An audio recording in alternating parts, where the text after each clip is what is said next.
5-6 slides, je vais envoyer des paillettes et après on aura l'esprit critique. Parce que ça peut changer au quotidien. Si on revient à notre use case, j'ai besoin de ma clé valeur, je vais dans le catalogue de services de ma plateforme et oh, miracle, je vois que c'est déjà dans le catalogue. Du coup, je vais aller dans la Web UI, je remplis ma fiche de service pour dire c'est dans tel projet que j'ai besoin de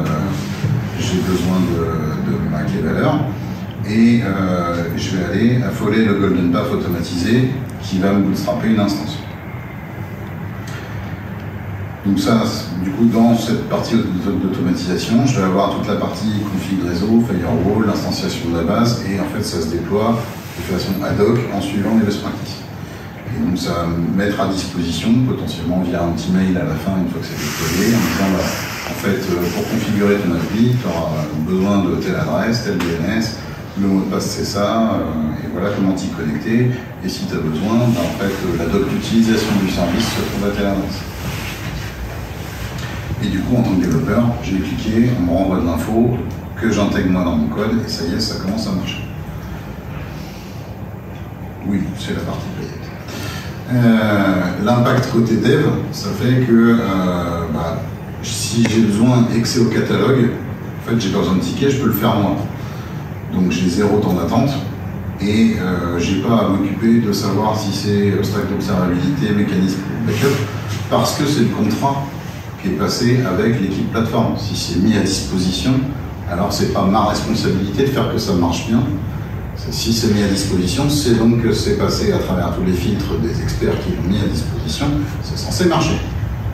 Et c'est censé être conforme. Tu n'es pas obligé de te fatiguer, je filerai les slides. Oh, côté Ops, en fait, il y a du travail préparatoire. Donc, le product manager de la plateforme a prévenu